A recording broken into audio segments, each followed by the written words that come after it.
Hi friends, ನಾನು ಇವತ್ತು ಹೇಳಕೊಟ್ಟಿರೋದು ಒಂದು ಹಳೆ ಬಾಕ್ಸಿಂದ ಜೇನ್ ಪೆಟ್ಟಿಗೆನ ವಿತ್ ಫ್ಯಾಮಿಲಿ ಯಾವ ರೀತಿ ಶಿಫ್ಟ್ ಮಾಡಬೇಕು ಅನ್ನೋದನ್ನು ತೋರಿಸ್ಕೊಡ್ತಾ ಇದ್ದೀನಿ. ನೋಡಿ ಸ್ನೇಹಿತರೆ, ಈ ಥರ ಇದೆ. ಅದು ಸ್ವಲ್ಪ ಎಕ್ಸ್ಟ್ರಾ ಬೆಳ್ಕೊಂಡ್ಬಿಟ್ಟಿದೆ ಗ್ಯಾಪ್ ಜಾಸ್ತಿ ಆಗಿದ್ದಕ್ಕೆ. ನೋಡಿ, ಇದು ಇನ್ನೊಂದು ಬಾಕ್ಸ್ ತೋರಿಸ್ತಾ ಇದ್ದೀನಿ. ಈ ಥರ ಗ್ಯಾಪ್ ಇರೋ ಥರ ನೋಡ್ಕೋಬೇಕು. ಜಾಸ್ತಿ ಗ್ಯಾಪನ್ನೇ ಕೊಡಬಾರ್ದು. ಜೇನಿಗೆ ಎಷ್ಟು ಬೇಕೋ ಅಷ್ಟನ್ನು ಮಾತ್ರ ಇಟ್ಟಿದ್ರೆ ಒಳ್ಳೆಯದು. ನೋಡಿ, ಈ ರೀತಿ ನಿಧಾನವಾಗಿ ಹ್ಯಾಂಡಲ್ ಮಾಡಬೇಕು. ಸ್ವಲ್ಪ ಕೂಡ ಯಾಮಾರಿದ್ರೂ ಹುಳಗಳು ಡಿಸ್ಟರ್ಬ್ ಆಗುತ್ತೆ. ಆವಾಗ ಅದು ಯಾರಿದ್ದಾರೆ ಏನು ಅಂತ ನೋಡಲ್ಲ, ಯಾರಿರ್ತಾರೋ ಅವ್ರಿಗೆ ಕಚ್ಚುತ್ತೆ. ಹಂಗಾಗಿ ನೋಡಿಕೊಂಡು ಡಿಸ್ಟೆನ್ಸ್ ಯಾವ ರೀತಿ ಇರಬೇಕು, ಎಷ್ಟು ಇರಬೇಕು ಅನ್ನೋದನ್ನು ಯಾವ್ದಾದ್ರು ಟ್ರೈನಿಂಗ್ ಮಾಡಿದ್ರೆ ಅದರಲ್ಲಿ ಹೇಳ್ಕೊಡ್ತಾರೆ. ಓಕೆನಾ. ಇದು ಹೊಸ ಬಾಕ್ಸು ನೀವು ನೋಡ್ತಾ ಇರೋದು. ನಮ್ಮದು ಈಗ ಹಳೆ ಬಾಕ್ಸಿಂದ ಹೊಸ ಬಾಕ್ಸ್ಗೆ ಶಿಫ್ಟ್ ಮಾಡ್ತಾ ಇದ್ದೀವಿ ಸ್ನೇಹಿತರೆ. ನೋಡಿ, ಹಳೆ ಬಾಕ್ಸ್ ಯಾವ ರೀತಿ ಇದೆ ಮತ್ತು ಹೊಸ ಬಾಕ್ಸಲ್ಲಿ ಯಾವ ರೀತಿ ಸ್ಪೇಸ್ ಇದೆ ಅಂತ ಕ್ಲಿಯರಾಗಿ ಕಾಣುತ್ತೆ. ಮತ್ತು ಹುಳಗಳು ಯಾವ ರೀತಿ ಇದೆ, ಅದಕ್ಕೆ ಎಷ್ಟು ಗ್ಯಾಪ್ ಬೇಕು.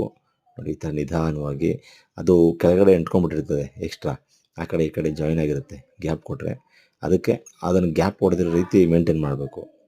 ಅದಕ್ಕೋಸ್ಕರ ನೋಡಿ, ಹುಳಗಳು ಎಷ್ಟು ಜಾಸ್ತಿ ಇದೆ ಅಂದರೆ ನೋಡ್ತಾ ಇದ್ರೆ ನಿಮ್ಗೆ ಕಾಣಿಸುತ್ತೆ ಅದು ಹುಳಗಳು ಎಷ್ಟಿದೆ ಅಂತ. ಅದ್ರ ಪಾಡ್ಗೆ ಅದು ಓಡಾಡ್ತಾ ಇದೆ. ಕೊನೆ ಎಕ್ಸ್ಟ್ರಾಕ್ಟ್ ಮಾಡೋದಕ್ಕೆ ಒಂದು ಸ್ವಲ್ಪ ಹೋಗಿರುತ್ತೆ. ನಾವು ಆದ್ರೂ ಏನಂದರೆ ಹಗ್ಲಲ್ಲೇ ಅದನ್ನು ಶಿಫ್ಟ್ ಮಾಡ್ತಾಯಿದ್ದೀವಿ, ಅಂದರೆ ಚೇಂಜ್ ಮಾಡ್ತಾ ಇರೋದು ಬಾಕ್ಸ್ನ ಒಂದು ಬಾಕ್ಸಿಂದ ಇನ್ನೊಂದು ಬಾಕ್ಸ್ಗೆ ಶಿಫ್ಟ್ ಮಾಡ್ತಾ ಇದ್ದೀವಿ ಅಷ್ಟೇ. ಅದನ್ನು ಬೇರೆ ಕಡೆ ತೊಗೊಂಡೋಗೋಕ್ಕೆ ಈವ್ನಿಂಗ್ ಅದು ಬೇರೆಯವ್ರಿಗೆ ಕೊಡೋದಿದೆ. ಹಂಗಾಗಿ ಶಿಫ್ಟ್ ಮಾಡ್ತಾ ಇದ್ದೀವಿ ಒಂದು ಬಾಕ್ಸಿಂದ, ಹಳೆ ಬಾಕ್ಸಿಂದ ಹೊಸ ಬಾಕ್ಸ್ಗೆ. ಅದಕ್ಕೋಸ್ಕರ ನೋಡ್ತಾ ಇದ್ದೀರಲ್ವ. ನೋಡಿ ಯಾವ ರೀತಿ ಹುಳಗಳಿದೆ, ಎಷ್ಟೊಂದು ಹುಳಗಳಿದೆ ನೋಡಿ. ಆದರೂ ಸಖತ್ತು ರಿಸ್ಕಿ ಜಾಬ್ ಇದು.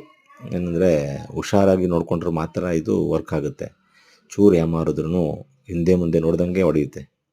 ಒಂದು ಹೊಡಿತು ಅಂತ ಅಂದರೆ ಮುಗೀತು. ನೋಡಿ ಯಾವ ರೀತಿ ಇದೆ. ಅದು ಒಂದು ಬಂದು ನಮಗೆ ಕಚ್ಚಿದ್ರೆ ಸಾಕು. ಅದು ಕಚ್ಚಿತು ಅಂತಂದರೆ ಬ್ಯಾಕ್ ಟು ಬ್ಯಾಕ್ ಎಲ್ಲವೂ ಕೂಡ ಬಂದು ಹೊಡೆಯೋಕ್ಕೆ ಶುರು ಮಾಡುತ್ತೆ. ಹಾಗಾಗಿ ಗ್ಯಾಪ್ನ ಯಾವ ರೀತಿ ಕೊಡಬೇಕು, ಎಷ್ಟು ಕೊಡಬೇಕು ನೋಡಿ. ಒಂದೊಂದು ಕಚ್ಕೊಬಿಟ್ಟಿರ್ತದೆ ಲಾಸ್ಟು ಮತ್ತು ಫಸ್ಟು. ಮತ್ತು ಎಕ್ಸ್ಟ್ರಾ ಮೇಲ್ಗಡೆನೂ ಕೂಡ ಏನಾಗುತ್ತೆ ನೋಡಿ, ಕೂಂಬು ಬೆಳ್ಕೊಂಬಿಟ್ಟಿರ್ತದೆ. ಗ್ಯಾಪ್ ಎಲ್ಲಿ ಸಿಗುತ್ತೋ ಅಲ್ಲಿ ಬೆಳ್ಕೊಂಡು ಹೋಗ್ಬಿಡ್ತಾ ಇರ್ತದೆ. ಇದು ಗ್ಯಾಪ್ ಸಿಗಬಾರ್ದು. ಎಷ್ಟು ಜಾಗ ಬೇಕೋ ಅಷ್ಟು ಸ್ಪೇಸ್ ಮಾತ್ರನೇ ಇಟ್ಕೊಂಡಿದೆ, ತುಂಬ ಒಳ್ಳೆಯದು. ನೋಡಿ ಯಾವ ರೀತಿ ಇದೆ. ಅದೊಂದನ್ನು ಇಟ್ಕೊಂಡ್ರೆ ನಾವು ಇದರೊಳಗಡೆ ಕಂಪ್ಲೀಟ್ ಆಗುತ್ತೆ ಈ ಬಾಕ್ಸಲ್ಲಿ ಯಾವುದೇ ಕಾರಣಕ್ಕೂ ಸ್ಪೇಸ್ ಕೊಡಬಾರದು. ಖಾಲಿ ಫ್ರೇಮ್ ಇಟ್ಟರೆ ಓಕೆ, ಆದರೆ ಫುಲ್ಲಾಗಿರೋದನ್ನು ಮತ್ತು ಖಾಲಿ ಜಾಗ ಬಿಡಬಾರ್ದು. ಜಾಗ ಬಿಟ್ಟರೆ ಏನಾಗುತ್ತೆ ಅಂದರೆ ಅದಕ್ಕೆ ಯಾವ ರೀತಿ ಬೇಕೋ ಆ ರೀತಿ ಎಕ್ಸ್ಟ್ರಾ ಕಟ್ಕೊಳುತ್ತೆ. ನೋಡಿ, ಅದನ್ನು ಇಡಲಿಕ್ಕೆ ಜಾಗನೇ ಸಾಕಾಗ್ತಿಲ್ಲ. ಅದಕ್ಕೆ ಲೈಟಾಗಿ ನಿಧಾನವಾಗಿ ಒಂಚೂರು ಅದಕ್ಕೆ ಡಿಸ್ಟರ್ಬೆನ್ಸ್ ಆಗದೇ ಇರೋ ರೀತಿ ನಿಧಾನವಾಗಿ ಲೈಟಾಗಿ ಜಾಗನ ಸ್ಪೇಸ್ ಮಾಡ್ಕೊಂಡು ಇಡಬೇಕು. ಓಕೆನಾ. Thank you.